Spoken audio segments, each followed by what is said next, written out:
జనసేన అధ్యక్షులు పవన్ కళ్యాణ్ గారిని చెప్పుకునే వాళ్ళం. ఈరోజు డిప్యూటీ సీఎం ఆఫ్ ఆంధ్రప్రదేశ్, అలాగే మినిస్టర్స్ ఆఫ్ ఆంధ్రప్రదేశ్ అని చెప్పుకోవడం చాలా గర్వకారంగా ఉంది. ఈరోజు ఎంతో సంతోషకరం. ఎందుకంటే పవన్ కళ్యాణ్ గారు ఎమ్మెల్యే అయితే చాలు, ఎమ్మెల్యే గెలవండి, ఎమ్మెల్యేగా గెలుస్తారా అని చెప్పి విమర్శలు చేసిన వాళ్ళు ఈరోజు ఆయన one and only deputy CM. Okay, మీలాగా జాతరలాగా 5-6 అమ్ముకోలేదు ఆయన. గతంలో మీరు డిప్యూటీ సీఎం లేనారు, ఏదో పాలకొండ సభ్యులు వేసినట్టు గుళ్ళో 5 మంది డిప్యూటీ సీఎంలు, అదే పవర్లో పౌరుల వాళ్ళకి చూసారా. పవన్ కళ్యాణ్ గారు ఈరోజు అలాగే చంద్రబాబు గారికి, మోడీ గారికి అందరూ కృతజ్ఞతలు తెలియజేస్తూ ఒకటే చెప్తున్నాం, ఇచ్చిన మాట నిలబెట్టుకుంటాం అని. ఉదాహరణకి నిన్నటి రోజు 5 హామీల మీద సంతకం పెట్టడం, అన్నీ ఏదైతే ఎలక్షన్లో గెలిస్తే పెన్షన్ కానివ్వండి, అన్నా క్యాంటీన్ కానివ్వండి, డిఎస్సి కానివ్వండి, అన్నీ కూడా ఏదైతే హామీలు ఇచ్చామో ఆ హామీలను కూడా నిన్న నెరవేర్చుకున్నాం. ఆ సంతోషంలోనే ఈరోజు మీడియా మిత్రుల ముద్ర కేక్ కట్ చేసుకున్నాం. ఆ సంతోషం పంచుకుందాం. ఎందుకంటే కాసేపు కిందంటే పవన్ కళ్యాణ్ గారికి శాఖలు కేటాయించారు, చాలా ఆనందంగా ఉంది. రాష్ట్రంలో ఈరోజు ప్రజలు అనుకున్నట్టుగా ప్రజా విజయం ఇది, ప్రజల విజయం ఇది. మనం చూసుంటాం.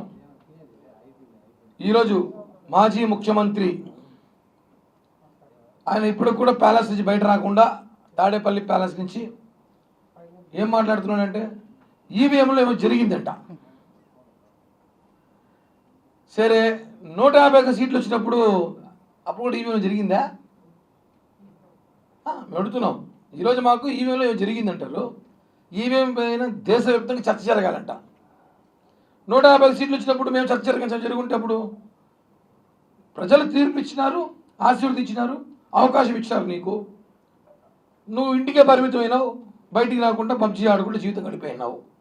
మేము ప్రజల్లోకి వచ్చినాం, పోరాటం చేసినాం, నిలబడినాం, హామీలు ఇచ్చినాం, గెలిచాం, చూపించాం.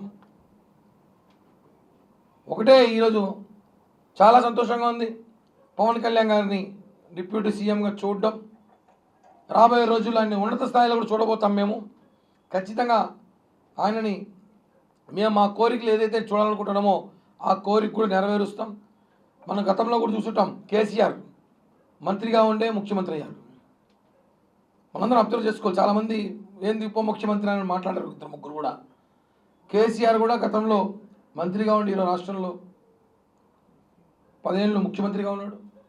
రేవంత్ రెడ్డి కూడా మంత్రిగా ఉండి ఈరోజు ముఖ్యమంత్రి అయ్యారు. చంద్రబాబు గారు కూడా గతంలో ఎన్టీఆర్ హయాంలో ఉన్నారు, మంత్రిగా ఉండి ముఖ్యమంత్రి అయిన చాలామంది ఉన్నారు. ఈ తెలుగు రాష్ట్రాలే కాకుండా తమిళనాడు, కర్ణాటకలో కూడా. ఇప్పుడు గుర్తుపెట్టుకోవాలి, వైసీపీ నాయకులు నాకైతే ఈ రోజుతో 10 రోజులు అయినా కనిపించి పాపం ఎవరు కనిపించట్లేదు, ఒకరు కూడా మాట్లాడతారేమో అనేసి.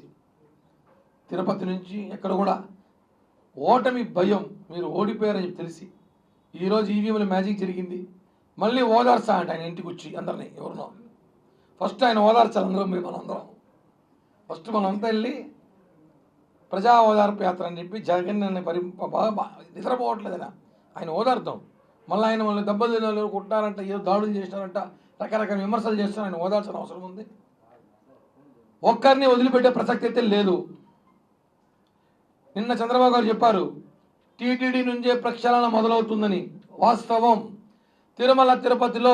తిరుమలలో పేరుకు పోయిన దొంగలు ఒక్కొక్క శాఖలో కొండపైన విచ్చల విడిగా తట్టలు పెట్టి వ్యాపారాలు, అంగళ్ళలో వ్యాపారాలు, లైసెన్సులు లేకుండా ఎవ్వరిని వదిలిపెట్టేది లేదు.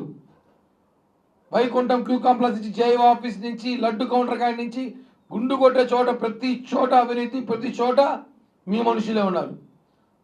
నిజాయితీగా పనిచేసి దేవుని సేవకు పనిచేసే వ్యక్తులు ఎవ్వరు కూడా తిరుమలలో లేరు. అందరూ కూడా ఖచ్చితంగా ప్రక్షాళన చేస్తాం. ఐఏఎస్ ఆఫీసర్తో సహా ప్రతి ఒక్కరిని ప్రశ్నిస్తాం, ప్రతి ఒక్కరి మీద కేసులు పెడతాం, విచారణ చేస్తాం. ఎవరు ఎంత దోచేశారో మొత్తం బయటకు ఎక్కిస్తాం. ఉదాహరణకి ఈరోజు నగిరి మాజీ ఎమ్మెల్యే మా అవ్వబాయి కూడా ఏదో కేసు కంప్లైంట్ పెట్టినట్టు 100 కోట్లు చూసుంటాం. ఏదో బ్యాటు బాల్ 100 కోట్లు వేసినాయి. ఆడుదాం ఆంధ్ర అని ప్రజల డబ్బులతో వాళ్ళు ఆడుకున్నారు. ప్రజల డబ్బుతో ఆడుకున్నారు. మనం చూసుంటాం ఆడుదాం ఆంధ్ర అని చెప్పి జగన్ పుట్టినరోజుకి వేడుకలుగా ఆయన ఏదో మెహర్బాన్ కోసం ఆడుదాం ఆంధ్ర అని చెప్పి 200 రూపాయల బ్యాట్ని 2000 గాను, 10 రూపాయల బాల్ని 100 రూపాయలు గాను, పనికిరాని స్టెంపుల్ తెచ్చి ఇవన్నీ చూపించి 100 కోట్లు స్కామ్ జరిగిందని చెప్పి గతంలో చెప్పా. నా వీడియో ఈ 7 నెలల ముందు ఉంటుంది తీస్తే, ఇది పెద్ద స్కాము బయట పెడతాం ఖచ్చితంగా అన్నాం. ఖచ్చితంగా స్కామ్. సిఐడిలో కంప్లైంట్ ఇచ్చారు, వేగవంతం చేస్తాం, విచారణ చేపడతాం. ఖచ్చితంగా సిద్ధార్థ రెడ్డి ఎవరైతే బైరెడ్డి సిద్ధార్థ రెడ్డి ఉన్నాడో ఆ స్పోర్ట్స్ అసోసియేషన్ చైర్మన్, అలాగే ఆ శాఖ మంత్రి అయిన రోజావాణి ఇద్దరి మీద కేసులు పెడతాం. ఎవరు ఎంత తిన్నారో కక్కిస్తాం. ఇలాంటివి చాలా ఉన్నాయి. 1000 కోట్లు దోచారు, అన్నీ కూడా బయటికి తీస్తాం. ఎక్కడికి పారిపోయినా పట్టుకొస్తాం. వదిలి ప్రసక్తే లేదు. ఆడుదాం ఆంధ్ర అని చెప్పి ఆమె పొద్దున్న నుంచి సాయంత్రం దాకా ఆమె ఆడుకుంది బాగా డ్యాన్సులు వేసుకొని, పొద్దున మధ్యాహ్నం సాయంత్రం. మళ్ళీ ఆడుదాం ఆంధ్ర 100 కోట్లు స్కామ్. ఇలాగ అన్ని శాఖలో ఎండోమెంట్, స్పోర్ట్స్, వ్యవసాయ శాఖ, కరెంట్, విద్యుత్, అటవీ, ప్రతి దాంట్లో కోట్లు దోచేశారు.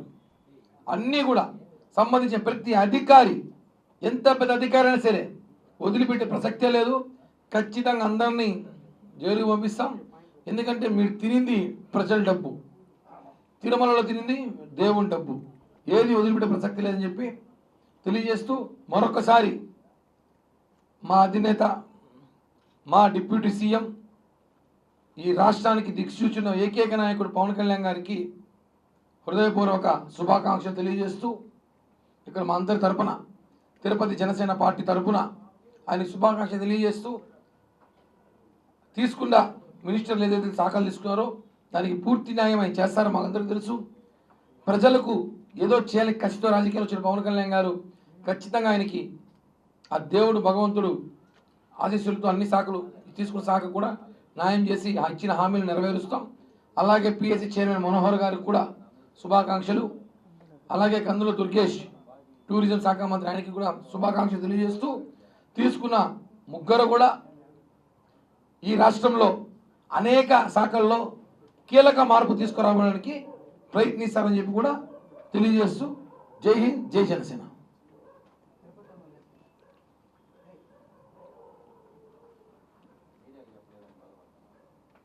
మీడియా రోజు చెప్తాం కదా, మళ్ళీ మెసేజ్ పెడతాం కావాలంటే.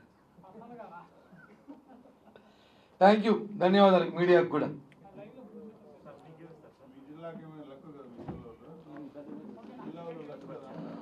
ఎందుకన్నా